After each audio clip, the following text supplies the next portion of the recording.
가득하기를 축복합니다. 하나님의 은혜가 우리 가운데 가득하길 기도합니다. 하나님의 사랑이 당신의 삶 가운데 가득하기를 축복합니다. 하나님의 은혜가 우리 가운데 가득하길 기도합니다.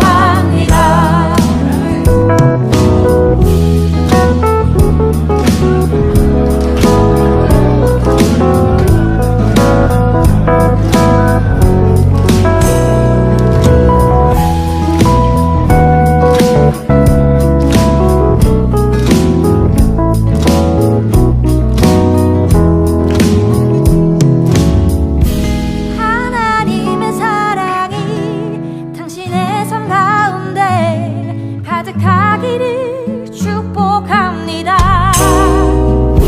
하나님의 은혜가 우리 가운데 가득하길 기도합니다. 가득하길 기도합니다. 가득하길 기도합니다.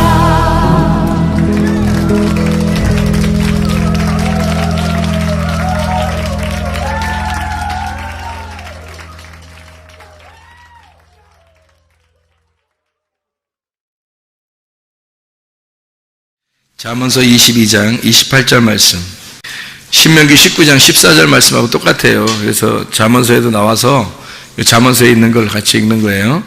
잠언서 22장 28절, 네 선조가 세운 옛 지계석을 옮기지 말지니라. 같은 말씀이 신명기 19장 14절에 나와 있는 말씀입니다. 잠언서에 있으니까 그대로 그냥 잠언서를 가지고 잠언서 23장 10절 말씀도 한번 봐요. 옆에 있으니까 잠언서 23장 10절 말씀, 옛 지계석을 옮기지 말며 고아들의 밭을 침범하지 말지어다, 이렇게 되어 있습니다.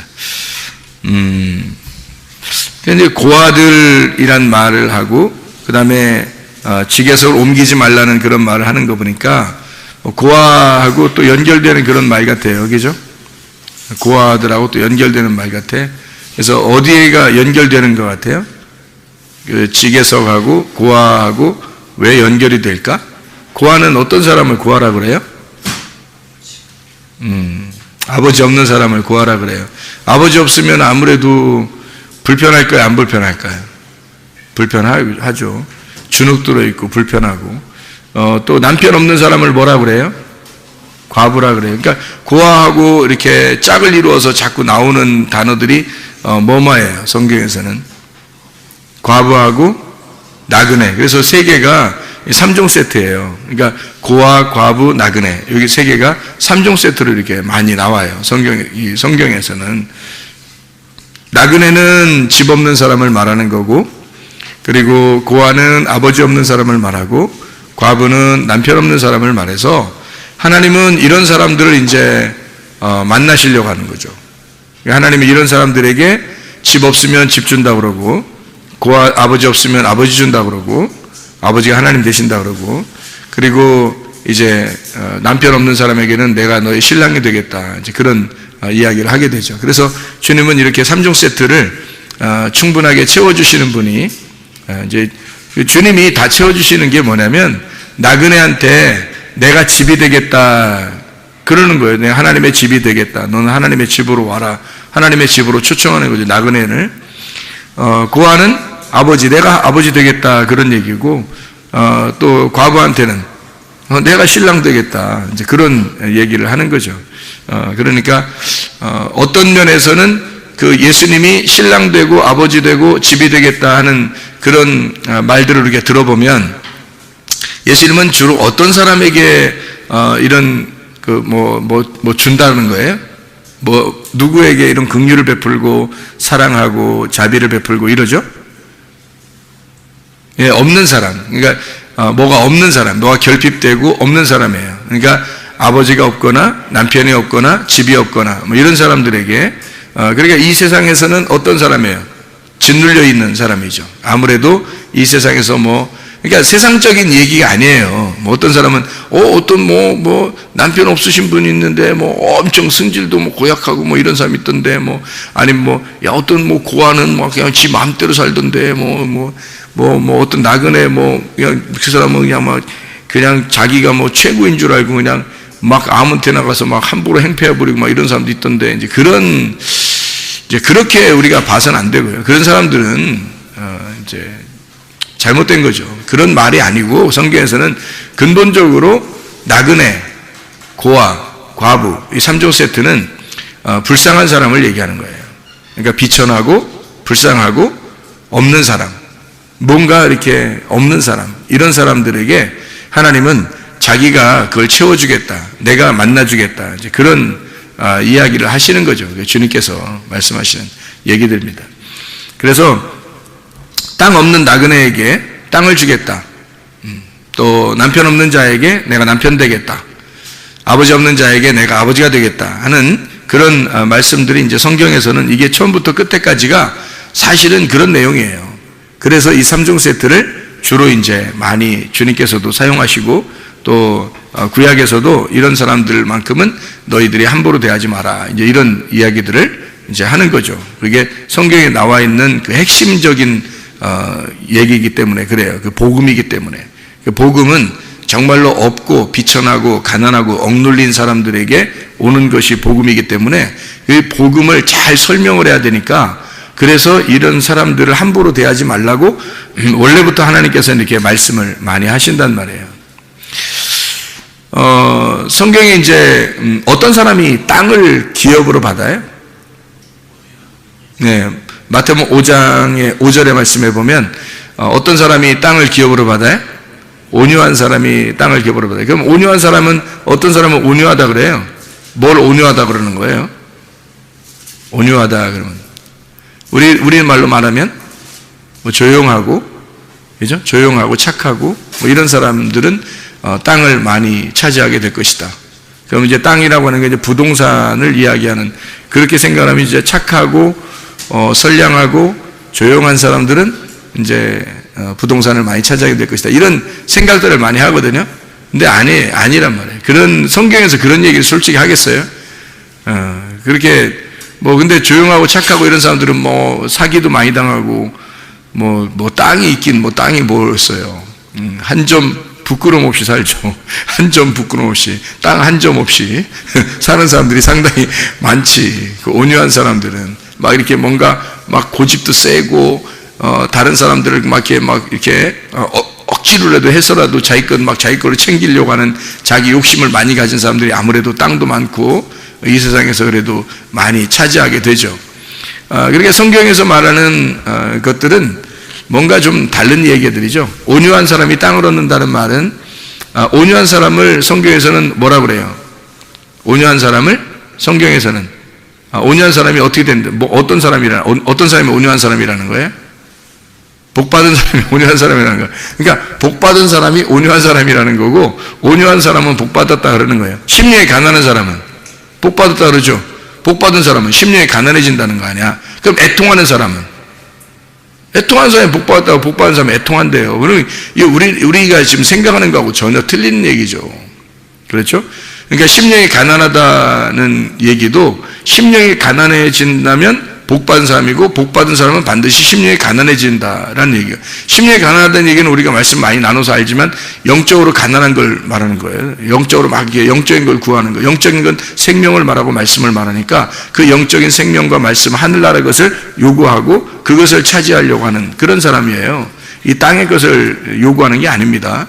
그런 심령이 가난해진다는 것은 벌써 복이 있다는 거예요. 복이라는 영생, 예수 그리스도가 그 사람에게 있으면, 그러면 이제 이 사람이 그런 것을 요구하게 된다는 거죠. 그런 심령이 가난한 거지가 된다, 이런 얘기거든요. 진짜 거지예요, 거지. 심령이 가난하다는 말은 진짜 영이 거지가 됐다, 이런 의미예요. 영적으로 그것을 거지처럼 막 구한다, 그런 의미거든요. 애통하는 사람이 또 복이 있다고 복이 있는 사람이 애통하게 된대요. 그 애통한다는 말은요, 펜테오라는 단어거든요. 펜테오라는 단어는 슬퍼한다는 말이고 애도한다는 말입니다. 이게 펜도스에서 온 단어예요. 슬픔, 애도라는 거예요. 그러니까 애도한다, 슬퍼한다 그런 의미거든요.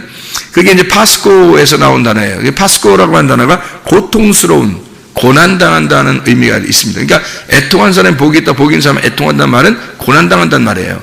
복이 있는 사람이다. 그 사람은 애통한다, 고난당한다 그런 말이거든요. 이게 파스카에서 나온 단어예요. 파스카라는 말이 유월절이거든요. 유월절. 그러면 이제 애통한다는 말이 그냥 우리가 막 뭐 애통해 뭐 이런 애통이 아니고 사실은 유월절의 애통, 애끓는 그 속에서 막 창자가 뒤집히듯이 애끓는 애통을 말하는 거예요. 그런 애통을 하게 된다. 어떤 사람이? 복받은 사람이, 복받은 사람아 너는 이렇게 창자가 끊어질 만한 애통, 고난을 당하고 그런 그 고통을 호소하게 될 것이다.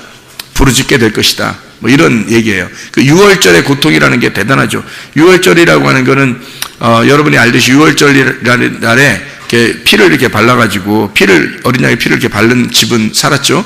근데 그렇지 않은 집들은 다 어떻게 했어요? 막 장자가 죽은 것에 대한 울음이 그 온 애굽 땅을 갖다 다 이렇게 울음바다가 됐단 말이에요.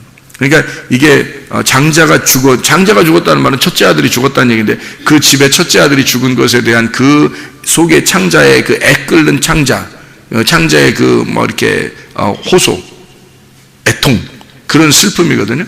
그 사람 아들 죽어서 나오는 슬픔이에요.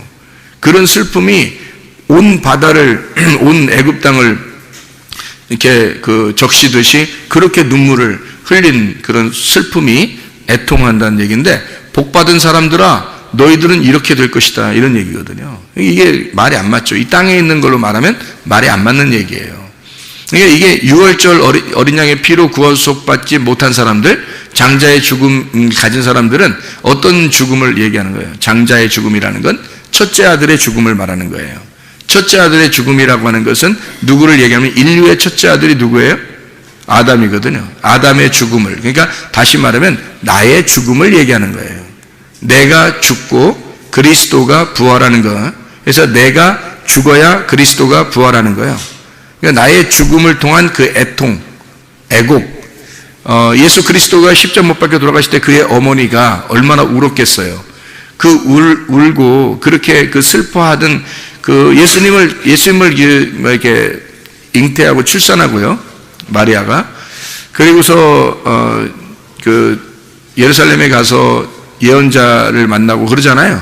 그럴 때 이제 뭐라 그래요? 당신은 이 아이 때문에 굉장히 애통하게 될 것이다. 이제 그런 이야기도 듣고 그러죠, 그죠?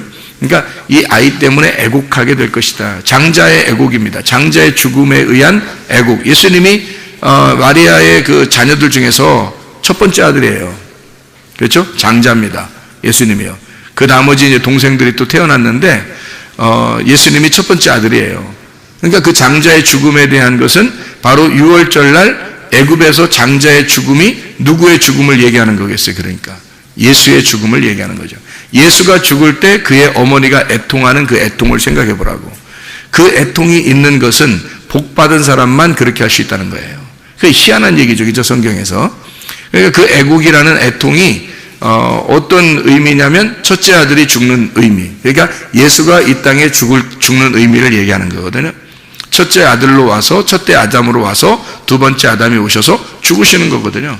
그 죽음을 갖다가 이제 이야기할 때 애통한다. 그게 복받은 사람들은 애곡하게 될 것이다. 애통하게 될 것이다. 그게 이제 파스카 6월절에 대한 이야기를 설명하는 것이다. 그런 애통이에요. 그러니까 이 애통은 육체적인 이런 그 슬픔의 애통이 아니고 영적인 애통을 말하는 거예요. 영적인 애통. 그러니까 자기가 죽는, 그러니까 장자의 죽음, 그러니까 나의 죽음을 예수 그리스도와 예수 그리스도의 십자가의 죽음으로 정확하게 깨달은 사람들의 그 애통. 이것은 복받은 사람이 그걸 가능하다는 얘기고, 이렇게 된다면 이게 복받은 사람이다. 이런 얘기예요. 그래서 복받은 사람은 애통하게 된다. 그런 6월절의 죽음을 정확히 진리를 깨닫고 그 진리 안에서 그가 나의 죽음을 기억하고 울 수 있는 자, 애통하는 자, 슬퍼하는 자, 이런 것을 의미하는 얘기가 되겠어요. 그런 사람들을 위로한대요. 위로. 그러니까 애통하는 자는 위로한다 그러잖아요. 그죠? 마태복음 5장에 보면 4절에 애통하는 자는 위로를 받는다 그래요. 복있는 사람은 애통하게 되고 애통하는 자는 위로를 받게 된다 할 때 그 위로가 파라칼레오라는 단어인데, 이 파라칼레오라는 말은요, 가까이서 초청한다는 단어예요. 가까이서 초청한다. 그러면 가까이 초청한다니까 이게 하나가 된다는 얘기죠. 가까이서 함께 있는다는 얘기거든요. 가까이 초청한다. 초청한다는 게 뭐였어요? 하나님이 우리를 초청하신다면, 하나님이 우리를 초청하신다면 뭐겠어요? 여러분을 교회에 오게 할 때 하나님이 여러분을 초청하셨죠? 하나님이 여러분을 초대한 겁니다. 이게 바로 위로라는 거예요. 파라칼레오. 예배한다는 말입니다. 그러니까 함께 하나님이 우리를 위로하는 방법은 어떤 위로냐면, 애통하는 자, 애곡하는 자, 자기와 그리스도가 함께 죽어야 되는 그 자리를 깨닫고 그 진리를 파악하는 자, 그 슬픔이 있는 자를 하나님은 자기의 자리로 초청한다는 거예요. 위로한다는 겁니다. 그게 위로라는 거예요. 단어예요. 파라칼레오. 그러니까 초청해서 예배하게 한다는 겁니다. 이렇게 와서 하나님의 초청을 받고 여러분 와서 예배를 드리면, 이 예배 드리는 여러분은 지금 위로받고 있는 거예요. 여러분은 지금 하나님의 위로가 여러분에게 있는 것입니다. 복 받은 사람은 애통하게 되고 애통하는 사람은 위로를 받고 있는 거야. 지금 여러분이 여기에 왔다는 자체가 위로받고 있는 거랍니까? 놀라운 거죠. 그러니까 이게 마태복음 5장에 5절에 보면 온유한 자는 복이 있나니 온유한 자는 복이 있나니 땅을 기업으로 받을 것이며 그러죠. 복 있는 사람은 온유해지나니 그 온유한 사람은 땅을 기업으로 받을 것이다. 뭐 이런 얘기가 써 있어요. 그 온유한 사람이라는 게 이게 프라우스라는 단어입니다. 이 온유한 자라는 단어, 겸손한 자라는 말하고 같은 비슷한 단어인데요.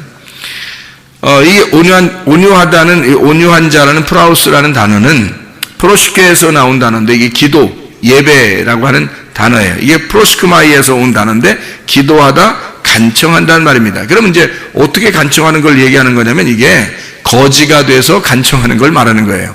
심령이 가난한 자가 거지가 돼서 그 영적인 것을 구하는데 간구하는 거 있잖아요. 예. 그런 간구를 말하는 거예요. 그게 온유라는 겁니다. 온유. 그러니까 우리가 말하는 온화하다, 조용하다, 분위기 있다, 사람이 착하게 보인다, 이런 의미가 아니고요.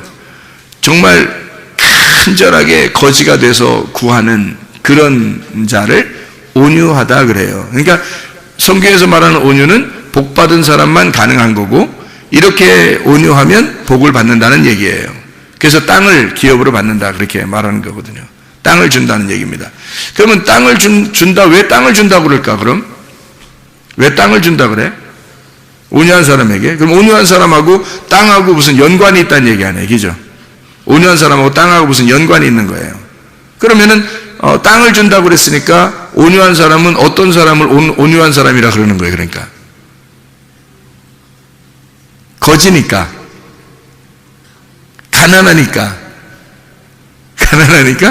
거지니까, 뭐가 없으니까 땅을 준다는 거야. 땅이 없으니까 땅 준다는 거야. 땅 없는 자, 집 없는 자, 땅 없는 자, 그걸 온유한 사람이라고 그러는 거예요. 그럼 이 땅을 얘기하는 걸까요? 아니면은 영적인 땅을 얘기할까요? 영적인 땅이 없어서 막 우는 자예요.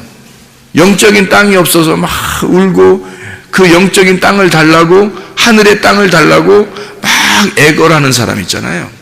하나님, 하늘의 땅을 주십시오. 이 땅이 아니에요. 온유한 사람 땅 준다니까 이 땅 얘기하는 거 아닙니다. 그 부동산 얘기하는 거 아니에요. 하늘에 있는 땅이에요. 그 하늘의 땅을 막 구하는 자예요. 그 복받은 사람이라는 거지, 사람이. 그 사람은 진짜 복받은 사람은 그렇게 한대요, 또. 복받은 사람은 그렇게 땅이 없어서 막 기도하는 자예요. 간구하는 자. 그 땅을 달라고. 예. 그렇게 간구하는 자에게는 땅을 주신다는 거야. 그 땅을. 땅이 누구야, 그러면? 예수 그리스도죠. 그 땅을 주신다는 거야. 그래서 그 하나님이 주신 그 땅, 그 하나님이 주신 그 땅에 경계표를 옮기지 말라는 거예요. 그걸 네 마음대로 옮기지 마라. 왜? 하나님이 주셨으니까. 하나님이 주신 거니까 하나님이 은혜로 주셨다는 거야. 하나님이 주신 거는 선물이잖아. 그러니까 네가 네 마음대로 옮기면 그게 율법이 되는 거죠.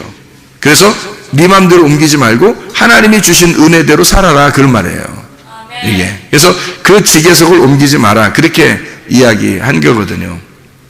자, 우리가 성경 여기서 이제 몇 가지만 한번 찾아보고 마치도록 할게요. 민수기 12장 3절의 말씀에 보면 모세가 어떤 사람이라고 나와요? 온유한 사람이라고 나와요. 모세가 온유한 사람. 모세는 승질 한 번도 안 낸 사람이에요? 아니죠? 근데 모세를 온유한 사람이라고 하는 걸 볼 때 여기서 모세는 어디서 죽었어요? 모세는 어디서 죽었어요? 광야에서 죽었죠? 그러면 모세는 가나안 땅에 들어갔어요? 못 들어갔어요? 못 들어갔어요. 그러니까 가나안 땅에 들어가고 싶어서 그 땅을 자기가 차지하고 싶어서 굉장히 간구하던 사람이겠죠. 가나안 땅에 있는 땅을 내가 들어가면 좋겠는데요 하면서 계속 그랬잖아요, 모세가. 그죠? 그때 하나님 못 들어가겠죠. 왜? 모세는 율법을 상징하기 때문에 광야에서 죽어야 되거든. 근데 이 사람은 광야에서 계속 있었지만, 광야에 있었는데 광야가 자기 땅이 아니죠, 모세가. 그죠? 광야가 자기 땅이 아니니까 늘 어딜 가고 싶었어요? 요단강 건너서 가나안 땅 들어가고 싶었단 말이에요. 그러니까 이 모세가 얼마나 애통하고 이렇게 고민하고 기도하고, 하나님 나 저 땅 좀 가고 싶어요, 얼마나 그랬겠냐고요. 자기는 집이 없는 거예요, 광야에서. 그죠? 광야는 나그네가 있는 곳이잖아요. 나그네, 자기 집이 없는 거야. 가나안 땅 들어가야 자기 집이 있거든. 그러니까 자기 집이 없으니까 굉장히 고민하고 있었던 그런 사람이에요. 그런 사람이니까, 이 사람은 가나안 땅에 들어갈 사람이 아니니까 하나님이 그걸 막을 거니까 이 사람은 어떻게 해? 고통받는 사람이지. 비천한 자가 되는 거죠. 하나님이 짓눌러버린 자죠. 그래서 이 사람을 온유하다 그러는 거예요. 뭐 착해서 조용하게 말해서 분위기가 있어서 온유하다 이렇게 말하는 거 아니에요. 아마 사람들은 다 그런 걸로 온유 이렇게 생각할 거예요. 근데 그런 의미가 아니고, 온유라고 하는 이 온유한 자, 민수기 12장 3절에 모세를 온유한 자라고 할 때 그 온유한 자는 아나부입니다. 이 아나부라고 하는 단어는 억압된, 가난한, 거룩한, 겸손한, 비천한 이란 단어예요. 그러니까 모세는 비천한 자이다 라는 의미예요. 그런 단어예요. 모세는 가난한 자이다, 그런 단어예요. 모세는 짓눌려 있는 자이다. 이 모세는 온유한 자다라고 할 때, 이 온유한 자 모세는 짓눌려 있는 자야. 이 모세는 굉장히 비천한 자야. 이 모세는 가난한 자야. 그렇지 않아도 힘들어, 모세는. 그런 단어예요. 아나부라고 하는 단어를 썼습니다. 이게 아니라고 하는 단어에서 오는데, 억압된 이란 말이고요. 이드바시, 줄로 달게 했다. 데바시, 접착성이 있다. 그래서 이렇게 딱 붙어서 하나님에게 이제 간구하는 거죠. 좀 살려주세요, 이런 자예요. 그런 사람을 온유하다, 이게 모세를 얘기하는 거죠. 모세가 아주 온유함이 대단했다, 이런 얘기를 하죠. 시편 34편 6절, 이 곤고한 자가 부르짖음에 여호와께서 들으시고 그의 모든 환난에서 구원하셨도다. 곤고한 자, 이 곤고한 자도 아나부입니다. 이게 억압된, 가난한, 거룩한, 겸손한 이런 사람이 부르짖으면 하나님이 응답하신다, 그런 말이고요. 37장 11절 말씀 보면요, 37장 11절, 그러나 온유한 자들은 땅을 차지하며 풍성한 화평으로 즐거워하리로다. 온유한 자가 땅을 차지하며 라는 말이 어디 나오죠? 신약에서 마태복음 5장 5절에 나와 있는 말이 여기에 있는 말을 그대로 썼겠죠. 그죠? 그 온유한 자. 그래서 온유한 자, 이게 아나부, 억압된, 가난한, 거룩한, 겸손한, 비천한 자, 땅을 차지하게 된다. 풍성한 화평으로 즐거워하리로다. 이런 말씀을 하고 있죠. 시편 119편 71절의 말씀에 보면요, 시편 119편 71절에 보면 고난을 당하면 유익하다 그렇게 이야기하거든요. 고난당한 것이 내게 유익이라 이로 말미암아 내가 주의 율례들을 배우게 되었나이다. 하나님의 말씀들을 배우게 되었다고 그러는데, 그 고난을 통해서, 그 고난이라고 하는 게 아나입니다. 보고 있다는 말이고 위협하고 있다, 누르다, 괴롭히다, 훈련하다라는 말입니다. 그러니까 하나님은 이 고난이 그냥 이렇게 어려움 주고서 없애버리려고 하는 고난이 아니라 사실은 훈련을 목적으로 하는 거예요. 훈련해서 짓눌러 버리는 거죠. 이 사람을 괴롭혀서 훈련하는 거예요. 하나님이 그걸 만들어내시는 걸 시편 119편 71. 그러니까 그게 이제 하나님의 말씀을 배우게 되는 기회가 되었다. 그런 이야기가 되겠습니다. 한마디로 말하면 온유한 자는 어떤 사람이에요? 이 땅에서 땅을 잃어버린 자죠. 땅을 잃어버린 자. 이 사람들이니까 하나님 앞에 간구하게 되고 애통하게 되고 하나님 땅을 주십시오라고 간청하니까 하나님께서 그런 사람들에게 땅을 주시겠다 이렇게 이야기하는 것이 되는 거죠. 그러니까 모세를 생각하면 딱 이해가 되겠죠. 모세를 생각하면 모세가 온유한 사람의 대표였는데 그 모세라는 사람이 어떤 사람이었는가 봤더니 광야에서 가나안 땅을 들어가고 싶어하는 그 땅을 차지하고 싶어하는 그 애통함이 있었던 사람이었구나. 그랬더니 그를 온유하다고 하나님이 인정하시더라. 그래서 그 사람에게 주신 땅이 어디겠어요? 하늘나라 땅이죠. 그래서 이 땅에서 죽음을 죽었을 때 그 시체를 찾아보지 못했다 그랬죠. 그죠? 땅에 시체가 있지 않고 그를 하늘로 옮겼다. 이제 이런 이야기를 이제 이야기하는 거죠. 이제 그런 온유함이라고 하는 것은 이런 의미가 있어요. 이 땅에서 가장 자기를 온유하다라고 이렇게 표현했던 분이 계신데 누구예요? 예수님이죠. 예수님이 마태복음 11장 28절부터 30절까지 말씀에 뭐라고 그러죠? 예수님이 나는 온유하고 겸손하니 멍에를 메고 와서 배워라. 주님의 멍에는 쉽고 짐은 가볍다. 이제 그런 이야기를 하잖아요. 그죠? 그래서 거기서 그 온유하다는 게 프라우스, 온유한, 겸손한이라는 말이고요. 겸손이라는 말이 타페이노스라는 단어인데 이게 짓눌림이라는 단어입니다. 짓눌림. 초토화되고 초라하고 굴욕감을 가진 자 이런 거예요. 그러니까 하늘에서 이 땅에 내려오니까 하늘 왕자인데 땅에서 인정을 못 받는 거예요. 하늘 왕인데 이 땅에 오니까 인정을 못 받는 거야. 완전 짓눌려 버린 거죠. 굴욕당한 거죠. 굴욕감을 가진 거, 초라한, 비천한, 이렇게 겸손한 분이에요. 그러니까 주님은 하늘에 계신 분인데 이 땅에 와서 이 땅에서 초라한 거지가 되었다 이런 말입니다. 한마디로 말하면 나는 온유하고 겸손하니까 나한테 와. 다시 말하면 자기는 하늘의 왕인데 이 땅에 와서 내가 초라한 거지가 되었거든. 그러니까 애통하는 자들아 다 내게로 와. 힘들고 수고하는 자들아 다 내게로 와. 주님이 그렇게 말씀하시는 거죠. 왜냐하면 주님이 이 땅에 와서 내가 대표적으로 초라하고 가난한 거지가 되었으니까 내게 와. 나는 하늘의 왕이야. 그러니까 이 땅에서 내가 너희들에게 줄 수 없지만 하늘에 있는 것들을 채워줄 거야. 하늘에 있는 것들을 너희들에게 줄 거다. 그러니까 땅에서 거지된 자들아, 나그네들아, 고아와 과부들아, 소경된 자들아 다 내게로 와라. 수고하는 자들아, 율법에 의해서 치여있고 율법에 의해서 죽으려고 하는 자들아 다 내게로 와라. 내가 너를 쉬게 하겠다. 무슨 쉼이에요? 땅의 쉼이 아니라 하늘의 안식을 주겠다. 내가 하늘의 왕이거든. 이 땅에 와서 나도 너랑 똑같이 초라해지고 너랑 똑같이 굴욕당하고 너랑 똑같이 내가 가난해졌어. 나도 거지야. 그러니까 이게 너와 나는 똑같잖아. 같은 거지니까, 같은 소경이니까, 같은 환자니까, 같은 병자니까. 그러니까 너랑 나랑 내가 같은 마음을 가지고 있어. 그러니까 하늘나라에 있는 것들을 내가 하늘의 의사야. 하늘의 의사니까 하늘의 의사가 와가지고 병든 자를 고쳐주려고 왔으니까. 근데 내가 네 마음을 모르면 의사는 의사고 환자는 환자잖아. 근데 예수님 오신 것은 환자로 오시는 거예요. 자기가 환자로 오시는 거예요. 그리고 하늘의 의사라는 거지 땅의 의사 아니잖아요. 땅의 것을 갖다 고쳐주려고 하는 거 아니잖아요.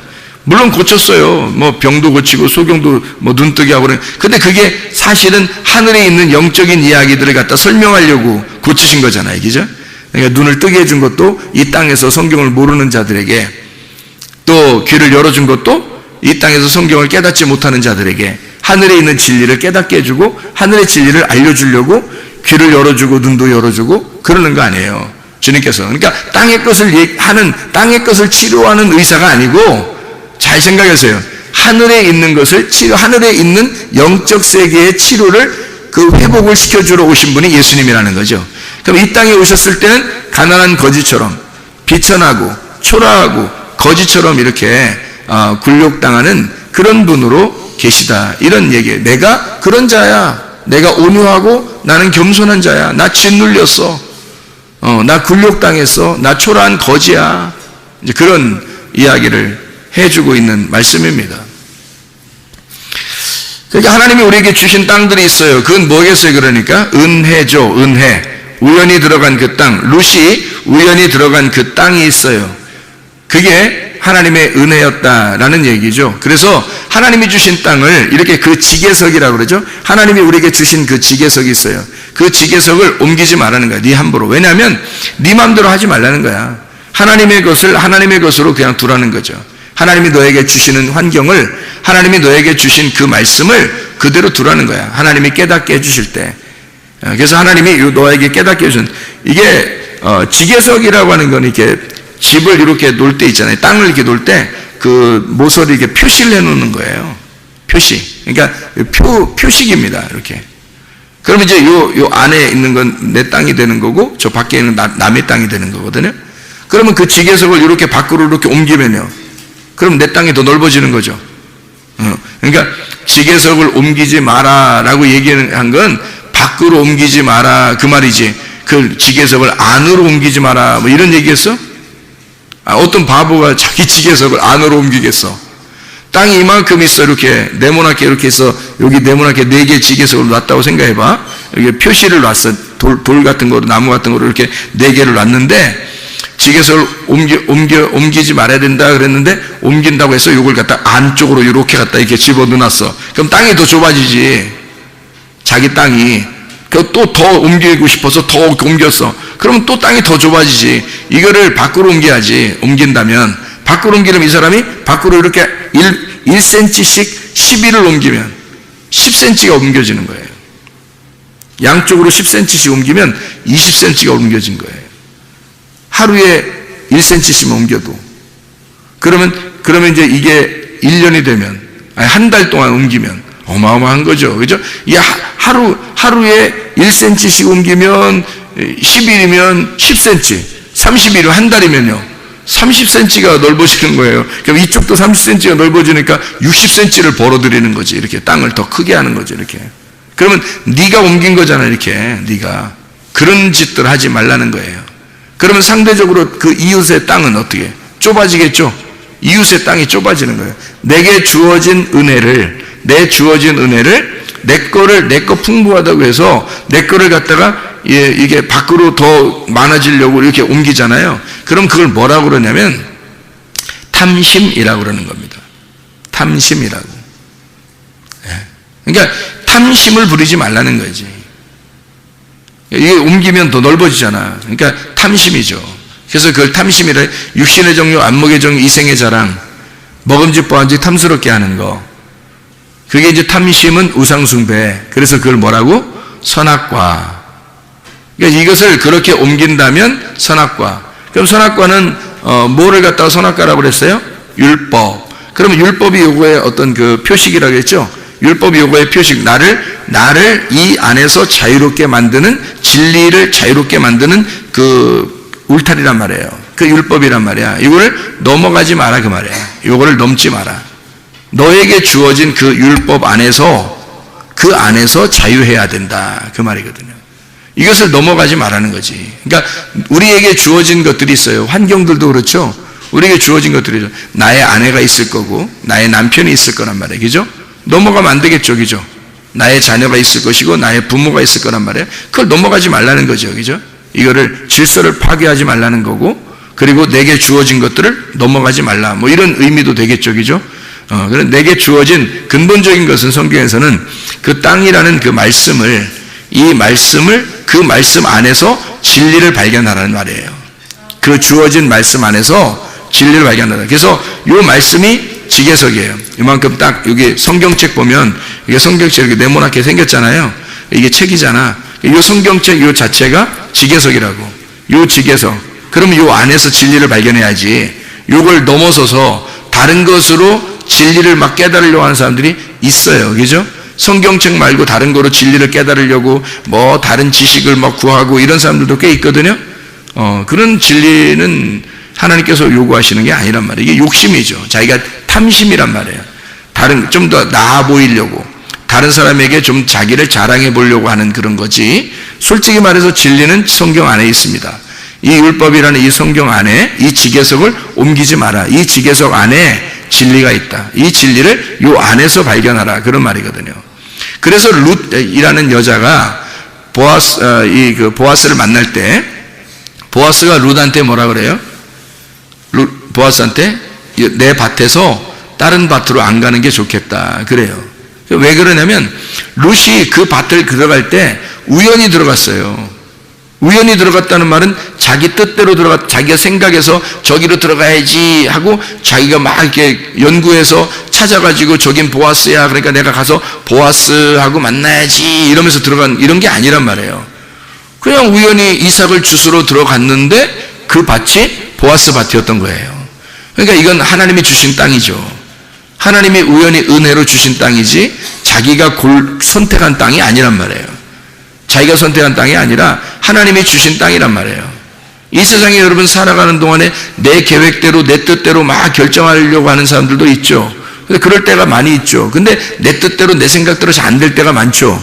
왜냐면 주변에 있는 것들이 나를 통제하는 거죠. 그게 지계석이란 말이에요. 나를 통제한다는 거죠. 그래서 딱 이렇게 이렇게 막아준다는 거죠. 이렇게. 그 안에서 진리를 발견하라는 거예요.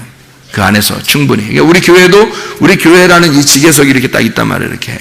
그럼 이걸 갖다가 여러분이 교회 난 무시해. 교회는 아무것도 아니야.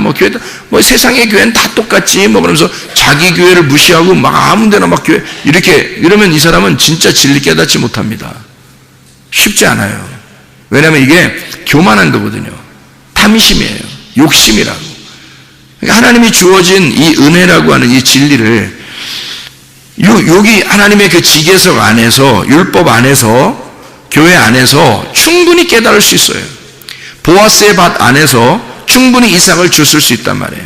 충분히 이삭을 주시면서 먹고 살았어요. 그런데 보아스를 만난 거예요. 거기서. 그 밭에서 만난 거예요. 그리고 보아스는 그 밭을 떠나지 말라고 했던 거고. 그게 무슨 일인지 아시겠죠? 하나님이 주신 그 지계석을, 하나님이 주신 그 땅을, 그 은혜를, 우연히 주신 너에게 준 그거를 옮기지 마라 이거야. 네 마음대로. 그런 얘기가 되는 거죠. 그러니까 하나님이 그 주신 땅, 원래는 나오미서죠. 나오미서. 룻기서가 나오미서인데 이 나오미라고 하는 여자가 원래 베들레헴에 살았었죠. 베들레헴에 살고 있다가 어디로 갔어요? 모압으로 갔어요. 모압으로 갔는데 남편, 아들 2명 다 잃어버렸어요. 그러니까 자기는 모압에서 살고 있었을 때 그 살고 있을 때 어떻게 잘 살았는지 모르겠지만 하여튼 다 잃어버린 거예요. 다 잃어버리니까 이 마음이 어떻게 됐겠어? 이 마음이 고통스럽죠. 짓눌려 있죠. 가난하죠. 거지죠. 완전히 피폐해졌죠. 이 사람이. 그러니까 어떤 사람이 됐겠어요? 온유한 사람이 되는 거죠. 그런 사람이. 그러니까 룻도 마찬가지로 룻도 남편 잃어버리고 모압이라는 땅을 잃어버리고 어디로 온 거예요? 베들레헴으로 오는 거죠. 나오미가 원래 베들레헴에 살았었는데 모압에 갔다가 다 잃어버리고 다시 베들레헴을 올 때는 이게 생명의 떡의 집이 되는 거예요. 그러니까 이게 처음에는 베들레헴을 버리고 탕자처럼 갔단 말이야. 탕자처럼 갔는데 모압이라는 땅에서 다 잃어버리고 다시 돌아올 때는 새로운 땅이 된 거죠. 베들레헴이. 옛날의 베들레헴이 아닌 거야. 자기가. 탕자도 마찬가지죠. 탕자도 처음에 나갈 때는 아버지가 말릴 수도 있었는데 안 말렸잖아요. 안 말리고 이 탕자가 나갈 때는 그냥 나가게 뒀잖아요. 돈도 막 싸줘. 이렇게 반 잘라서 이렇게 다 나눠주고 이렇게 갔단 말이에요. 갔다가 다 잃어버리고 돼지랑 같이 먹다가 돌아오게 될 때는 어떻게 해요? 아버지 나 종으로 하나 써줘도 되겠는데요. 이렇게 얘기해요. 얼마나 가난해진 겁니까? 그죠? 얼마나 비천해졌어요. 굴욕당한 거죠. 자기의 굴욕감. 그래도 견디고 먹고만 살면 좋겠습니다 하는 하나님의 이 아버지의 양식만 있으면 내가 좋겠습니다. 나머지 다 필요 없어요. 먹고만 이 진리의 말씀만 주세요. 그러면 나는 그냥 살겠어요. 아무것도 다 필요 없습니다 라고 이야기했단 말이에요. 그죠? 그렇게 이야기하면서 오니까 아버지에게 오니까 그 아버지의 땅이 다 아들의 이 탕자의 땅이 돼버린 거예요. 돌아온 탕자. 그러니까 새로운 땅이 된 거죠. 아버지의 집이 새로운 집이 된 거예요. 아버지의 집이 싫어서 나갔는데 나가서 다 잃어버렸죠. 옛날에 아버지 집을 다 잃어버린 겁니다. 자기는. 그리고 다시 돌아올 때는 어떤 집이 된 거예요? 아버지 집이 새로운 집이 된 거예요. 새로운 땅이 됐단 말이에요. 새로운 하늘이 됐다는 거죠. 그러니까 새로운 하늘과 새로운 땅을 아버지가 주신 거죠. 그러니까 여기에 와서는 이제 뭐 얼마나 그 율법이라는 그 지계석 안에서 진리를 발견하고 얼마나 행복하고 자유하겠냐 이거예요. 그가 그런 똑같은 거죠. 룻이라고 하는 여자도 다 잃어버리고 베들레헴에 돌아오니까 돌아와서 보아스를 만나니까 떠나고 싶겠냐고 이제 신랑을 만난 거예요. 신랑도 없죠. 땅도 없죠. 집도 없죠. 아무것도 없는 이 여자에게 주님께서 새로운 땅을 새로운 아들을 주시는 거예요. 새로운 남편을 주시고요. 그래서 보아스를 만나서 아들을 낳게 되죠. 그리고 그 땅에서 살게 되죠. 새로운 땅입니다. 새로운 남편, 새로운 아들을 낳게 되죠. 놀랍잖아요. 그죠? 나오미도 똑같죠. 나오미도 옛날 거 다 잃어버렸더니 와서 새로운 땅을 얻었고 새로운 아들을 얻게 되었고 며느리를 통해서 룻이라는 며느리를 통해서 새로운 아들을 얻게 되었죠. 그리고 새로운 땅도 얻게 되었죠. 이렇게 하나님의 그 말씀은 우리에게 이 나오미를 통해서 이 땅과 아들을 새로운 땅과 새로운 아들을 주시겠다고 하는 그 약속을 우리에게 주시는 어떤 사람이 됐다는 얘기, 어떤 사람에게만 이렇게 준다는 얘기, 온유한 사람에게만 이런 땅을 주신다는 얘기, 땅과 아들을 주시는데 온유한 사람에게만 주신다는 얘기. 그럼 어떤 온유한 사람? 완전히 땅을 잃어버린 자, 자기의 땅을 다 잃어버린 자에게 하나님의 땅을 주시겠다고 하는 약속. 이해가 되겠죠? 무슨 말인가? 이런 말씀입니다. 이 성경이라고 하는 게요. 욥이라고 하는 사람도 있어요. 성경에 욥이라고 하는 사람이 욥기서를 이렇게 가만히 보면 다 쓰고 나서 욥기서의 마지막에 42장에 욥기 42장에 두 배 축복을 하죠. 두 배 축복이라는 두 배도 되지만 두 번째도 되거든요. 두 배도 되지만 두 번째 축복을 주는 거예요. 그러면 첫 번째 축복은 뭐였던 거예요? 욥이 가지고 있었던 옛날 땅, 그죠? 옛날 부유했던 거, 옛날 재물, 옛날 뭐 자식들, 옛날 아들과 딸들, 그죠? 있었죠. 근데 두 번째로 줄 때는 어떻게 해요? 하나님이 두 번째로 줄 때는 새 아들과 새 딸들, 그죠? 새 땅을 주시고 새 땅과 새 하늘과 새 땅을 주시는 두 번째 축복을 땅이 아니라 하늘에서 주시는 그 축복을 욥기서 42장에 우리에게 소개해주고 있는 거죠. 이런 땅과 아들을 하나님이 이렇게 주시는 축복, 두 배의 축복, 거듭해서 축복한다. 두 배, 거듭해서 축복해주는 두 번째 축복. 이게 새하늘과 새 땅을 주시는 축복이란 얘기예요. 그 새하늘과 새 땅이 요한계시록 21장 1절하고 4절 이렇게 나오죠. 그죠? 요한계시록 21장 1절 4절 말씀. 이사야 65장 17절에도 새하늘과 새 땅이 나오고요. 이사야 66장 22절에도 새하늘과 새 땅이 나옵니다. 하나님은 우리에게 하나님이 우리에게 우연히 주신 그 은혜, 하나님의 그 지계석, 그 땅, 하나님이 정하신 그 땅을 우리에게 주고 싶어 하신다. 라합이라는 여자는 또 어때요? 라합이라는 여자는 여리고성 무너질 때 라합이라는 그 사람이 살아났죠. 그 식구들도 살아났잖아요. 그럼 라합이라는 여자는 뭐 거기서 굉장히 뭐 대단히 인정받는 여자였을까요? 아니겠죠. 그 여자는 이렇게 성에 가면 이렇게 밑에 사는 게 아니라 막 이렇게 다락방에 살고 이렇게 위에 살고 이런 사람들은 이렇게 잘 사는 사람은 아니겠죠. 그러니까 이렇게 얻어서 사는 그런 사람이에요. 자기 땅도 아니고. 그게 이 여리고성이 다 무너질 때 이 사람은 새로운 여리고를 이제 주시는 거죠. 향기로운 그 여리고를 새로운 것을 주는 거예요. 이 이스라엘 백성들이 점령에 들어가서 하나님이 새로 이 사람을 살려서 이스라엘 백성과 똑같이 그 땅을 나누도록 그렇게 만들어 주셔서 라합이라고 하는 이 여자는 유대인을 만나서 유다의 자손을 만나가지고 대단히 축복받은 여자가 되었죠. 그래서 라합이라는 여자를 통해서 나중에 예수님이 나중에 출산하게 되는 그런 그 예수님의 그 족보에 기록되는 놀라운 여자가 되었습니다. 그러니까 이것도 역시 그 옛 땅을 잃어버린 여자에게 새로운 땅을 주시겠다고 하는 하나님의 놀라운 새로운 땅과 새로운 아들을 주시는 하나님의 놀라운 역사, 이것을 우리가 보게 되는 거죠. 신명기 19장 우리 14절 말씀을 우리가 새벽 예배 때 같이 보았는데 신명기 19장 14절의 말씀, 19장 14절 말씀 보면 내 하나님 여호와께서 내게 주어 차지하게 하시는 땅, 곧 내 소유가 된 기업의 땅에서 라고 되어 있으니까 누가 준 땅이라고요? 예, 주님께서 주신 땅, 주님이 주신 땅이라는 거예요. 아까 다 설명했죠? 그러니까 주님이 주신 우연한 기회에 하나님의 은혜, 우리가 그 계획한 땅이 아닌데 하나님이 주어주신 그런 땅이에요. 여러분이 우리 교회에 나온 것도 여러분이 뭐 계획해서 처음부터 막 이렇게 한 게 아니라 하나님의 우여곡절 속에 이곳에 와서 예배 드릴 수 있도록 이렇게 만들어 주시는 것도 이것도 하나님이 계획하신 거죠. 이게 우연한 기회에 하나님의 은혜가 여러분에게 작용한 것입니다. 하나님이 주신 땅이란 말이에요. 그 땅, 이것을 조상이 정한 내 이웃의 경계표를 옮기지 마라. 조상 때부터 내려오던 그 이웃의 경계표가 뭐겠어요? 율법이죠. 그 하나님의 말씀, 율법. 내려오던 그 모든 율법의 내용은 다 처음부터 어디서 내려온 거예요? 선악과에서 내려온 거죠. 그럼 선악과 안에서 뭘 발견하라는 거예요? 생명나무를 발견하라는 거죠. 그 안에서 생명나무를 발견하라는 거지 이것을 벗어나라는 얘기 아니에요. 아담과 하와가 선악과를 어떻게 했어요? 먹었죠. 먹어버리니까 이걸 벗어난 거란 말이에요. 선악과를 먹어버리니까 벗어나게 되고 벗어나니까 쫓겨나게 된 거죠. 더 이상 에덴 동산을 차지하지 못하도록 만들었단 말이에요.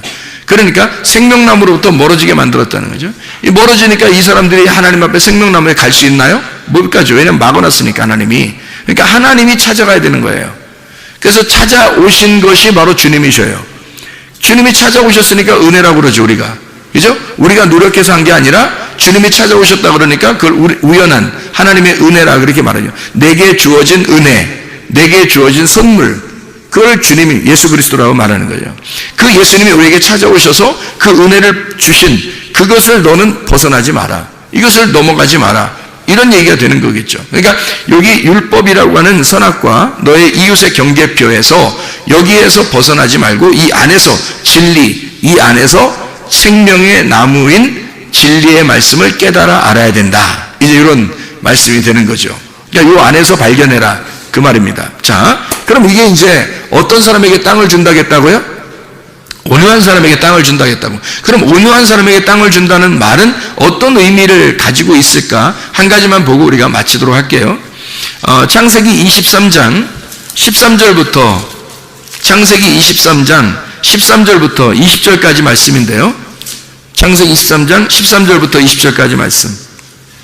자, 여기에서 아브라함이라는 사람이 나오는데 이 아브라함이 그 땅의 백성이 듣는 데서 에브론에게 말하 이르되 당신이 합당히 여기면 청하건대 내 말을 들으시오. 내가 그 밭값을 당신에게 주리니 당신은 내게서 받으시오. 내가 나의 죽은 자를 거기 장사하겠노라. 에브론이 아브라함에게 대답하여 이르되 내 주여 내 말을 들으소서. 땅값은 은 400세겔이지만 그것이 나와 당신 사이에 무슨 문제가 됩니까? 당신의 죽은 자를 장사하소서. 아브라함이 에브론의 말을 따라 에브론이 해족속이 듣는 데서 말한 대로 상인이 통용하는 은 400세겔을 달아 에브론에게 주었더니 마므레 앞 막벨라에 있는 에브론의 밭 곧 그 밭과 거기에 속한 굴과 그 밭과 그 주위에 둘린 모든 나무가 성문에 들어온 모든 헷족속이 보는 데서 아브라함의 소유로 확정된지라. 그 후에 아브라함이 그 안에 사라를 가나안 땅 마므레 앞 막벨라 밭 굴에 장사하였더라. 마므레는 곧 헤브론이라. 이와 같이 그 밭과 거기에 속한 굴이 헷족속으로부터 아브라함이 매장할 소유지로 확정되었더라. 이렇게 되어 있거든요. 그럼 이게 이제 창세기 23장 13절부터 20절까지 말씀에 왜 아브라함은 에브론에게서 이렇게 땅을 샀을까요? 왜 땅을 샀을까요? 땅값을 후하게 쳐준 거예요. 땅값을 후하게 쳐서 그걸 땅을 산 거거든요. 값을 치르고 우리를 산 거죠. 주님이 우리가 땅을 차지하게 하려고 주님이 우리를 위해서 대신 값을 치러준 거죠. 그렇죠? 그러면 이 후한 값을 치르고 우리를 땅을 차지하도록 만들어. 그러면 그 땅이 어떤 땅이라고 여기서는 말해요? 이 아브라함이 어떤 사람이기 때문에 여기 땅을 산 거예요. 땅이 없어서. 그죠? 그러면 땅이 없다는 것은 여기서 지금 아브라함이 어떤 사람이었다는 거예요? 나그네였다는 거예요. 나그네였다. 나는 나그네다. 집이 없다. 집이 없으니까 나는 뭐 천막 하나 치면 내가 집이고 그냥 뭐 천막 걷어서 저쪽으로 옮기면 저기가 내가 그냥 잠자는 곳이고 뭐 이렇게 생각했는데, 아니 아예 그냥 그 죽은 부인을 위해서 거기다가 집어넣어야 되니까 그 땅 안에 집어넣어야 되거든요. 그러니까 이게 천막 안에다 집어넣고 다닐 수는 없잖아요. 그러니까 땅 안에다 이렇게 집어넣어야 되는데 내 땅이 없는 거야. 그렇죠? 그러니까 온유한 자가 땅을 기업으로 받는다 그랬으니까 잘 생각해봐요. 온유한 자가 땅을 기업으로 받는 거니까.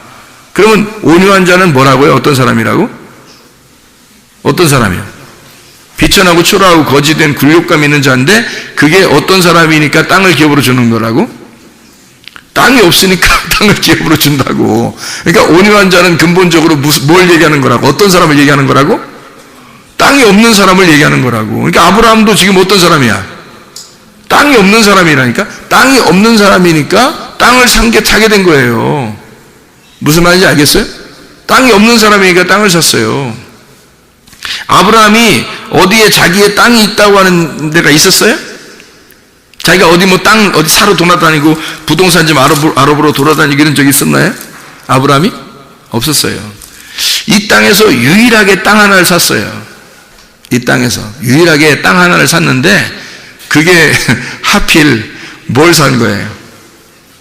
무덤을 산 거예요. 무덤을.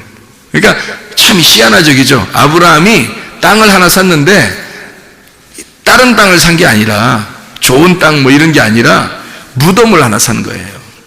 그러니까 굴이 있는, 그러니까 굴에다가 이제 던져놓는 거죠, 시체를. 그래서 굴에다 던져놓는 그 무덤이니까 무덤을 이제 무덤이 있는 밭인데 그 무덤을 갖다 산 거예요. 그러니까 아브라함은 다른 거 산 게 아니라 무덤을 산 거라는 거죠. 그러면 잘 생각해 보시라고요. 유일한 터전이 그가 산 유일한 그 자기 부동산 집이 이 땅에서 무덤이었던 거죠. 그래 자기는 지금 이 땅에서 어떻게 한다는 거예요? 나그네 인생에서 자기 이 땅에 무덤에 들어간다. 그죠? 자기 아내도 그 무덤에 들어가게 하고 자기도 그 무덤에 들어가게 될 것이다. 그러니까 유일하게 이 사람이 본토 친척 아비집을 떠나서 다 잃어버렸죠. 아버지도 죽고, 그죠? 다 잃어버리고 왔잖아요, 가나안 땅에. 그러니까 나그네로서 왔죠. 아버지도 없죠, 집도 없죠, 아무것도 없는 사람이에요. 그런 사람을 성경에서는 뭐 어떤 사람이라고 그래요? 복 있는 사람은 뭐해지나니? 온유해지나니 이 사람에게는 땅을 기업으로 받는다. 근데 그 땅을 어떤 땅을 주었다? 예, 헤브론에 있는 막벨라 굴에 있는 무덤을 주었다. 이 말이잖아요. 그죠? 그러니까 하나님이 주시긴 주셨는데 무덤을 주었다. 그것도 비싼 값을 주고 예수님이 우리의 값을 치러주시고 우리 교회를 구입해서 주님께서 예수님이 값을 치르고 자기의 목숨이라는 값을 치르고 자기의 생명을 내주고 우리 교회를 샀다 이거죠. 그러면 그 무덤이 어떤 곳이에요? 무덤이라고 하는 것은 어떤 곳이에요? 죽은 사람이 들어가는 곳이죠. 죽은 사람이 들어가서 문을 닫으면 저쪽 무덤 밖에는 어떻게 되는 거예요? 여기서 무덤으로 들어가는 건 죽은 사람이 들어가는 거고 무덤 저쪽 편에는 부활해서 가는 편이죠. 그죠? 그러니까 이쪽에서는 무덤 죽어서 들어가는 곳이고 무덤 끝에는 부활해서 나가는 곳이란 말이에요. 그걸 무덤이라 그러는 거예요. 성경의 무덤은 죽음과 부활의 장소예요. 그래서 예수님 시체를 무덤에 집어넣고는 문을 닫았죠. 그랬더니 문을 닫았더니 그분이 하나님께서 이 예수를 살리면서 문을 어떻게 해요? 문을 열어버렸죠. 그러니까 무덤에 들어갈 때 죽은 시체로 들어가고 문을 열면서 부활해서 나오는 거란 말이에요. 그러니까 무덤이라고 하는 것은 두 가지를 동시에 가르쳐 준다는 거죠. 어떤 걸 가르쳐 주는 거예요? 죽음과 부활을 갖다가 같이 알려주는 것이 무덤이라는 겁니다. 그러니까 지금 막벨라 굴을 샀다라고 하는 거기서 구입한 이 비천한 자 아브라함은 아무것도 갖지 못한 초라한 이 굴욕당하는 가난한 거지, 다른 사람들이 볼 때는 집도 아무것도 없는 그런 부모도 없는 집도 없는 아무것도 없는 이 아브라함에게 이 온유한 가난한 비천한 이 사람이 땅을 기업으로 하나님이 주셨는데 무덤을 주시더라. 그 무덤이 뭐다? 죽음과 부활을 함께 동시에 간직하고 있는 교회를 말하는 거죠. 그 무덤이. 그러니까 아브라함에게 주신 땅은 교회인 거죠. 교회에 하나님의 아들이 교회를 차지하게 되는 것을 말하는 것입니다. 하나님의 아들이 교회를 차지하게 된다. 이 교회는 아브라함의 입장에서는 옛날에 있었던 자기가 가나안 땅에 들어오기 전에 가지고 있었던 그런 땅과 그런 집이 아니었죠. 자기가 이제는 자기가 값을 치르고 얻는 새로운 교회, 하나님의 땅이 되었던 거죠. 이게 새하늘과 새 땅이 된 거죠. 그래서 이 새하늘과 새 땅을 차지하게 되고 여기서 자기가 죽어 새하늘과 새 땅에 들어간다고 하는 그 약속의 언약을 받는, 하나님의 말씀의 언약을 받는 놀라운 장소, 그게 교회입니다. 여러분에게 이런 교회에 여러분 오신 것을 환영합니다. 여러분, 애통하는 자는 위로를 받는다 그래요. 하나님께서 여러분 이곳에서 주님을 만나 예배할 때 그 예배하러 여러분을 예배하게 하기 위해서 여러분을 초대하신 하나님은, 이 하나님은 그것이 위로라고 말씀하는 겁니다. 여러분이 이곳에 왔다는 이 자체가 위로인 거예요. 하나님은 여러분을 이곳에 오게 한 것이고, 오게 한 것이 하나님의 위로라는 거예요. 하나님의 위로를 충분히 받으셔야 합니다. 이곳에 오면 하나님의 교회에 우리가 이 땅을 차지하게 하는, 하나님의 아들로 이 땅을 차지하게 해서 진정한 새하늘과 새 땅이 되는 예루살렘, 새 예루살렘인 교회가 이곳에 세워지는 것입니다. 하나님의 놀라운 집, 하나님의 집, 새로운 하늘과 새로운 땅인 하나님의 교회라는 집, 이 교회를, 이 땅을 주시는 거죠. 어떤 사람에게? 온유한 사람에게, 내 땅이 없는 사람에게, 내 집이 없는 사람에게 이 땅을 주시는 거죠. 하나님은 이 교회가 여러분의 집이 되기를 원하시는 거예요.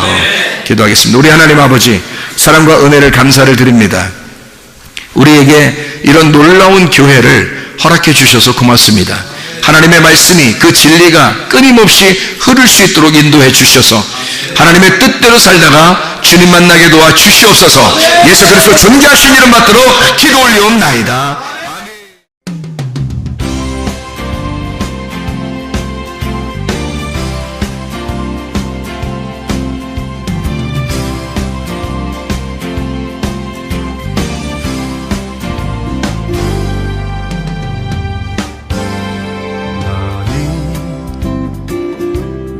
너머로 뻗은 나무 가지에 푸른 열매처럼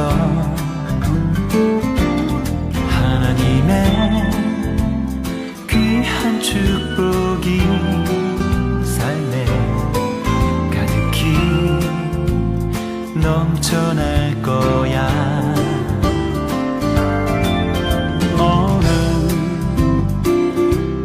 시련이 와도 능히 이겨낸 강한 발이 있어. 전능하신 하나님께서 너와 언제나 함께 하시니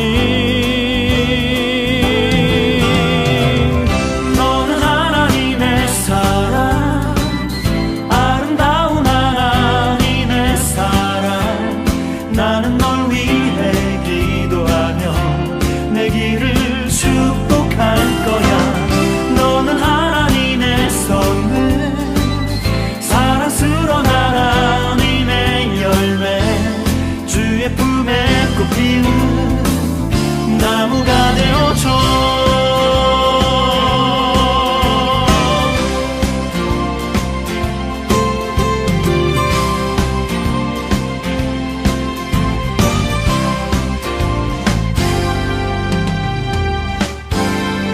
너는 담장 너머로 뻗은 나무 가지에 푸른 열매처럼 하나님의 귀한 축복이 삶에 가득히 넘쳐날 거야. 너는 어떤 시련이 와도 능히 이겨낸 발이 있어.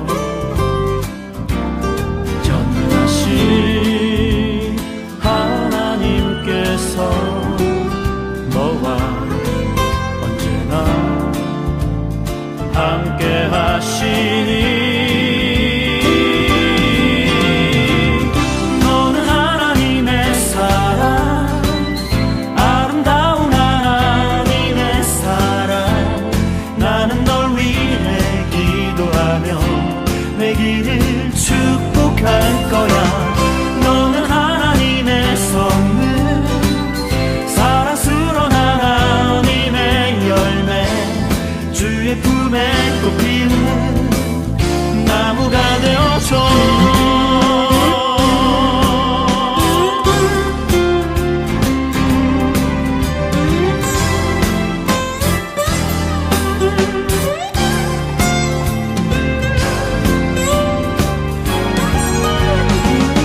너는 하나님의 사랑, 아름다운 하나님의 사랑.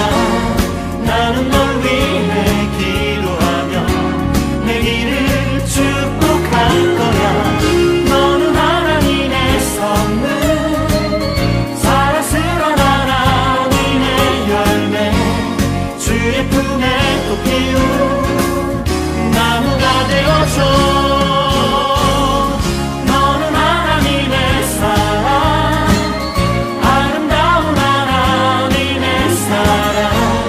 나는 널 위해 기도하며 내 길을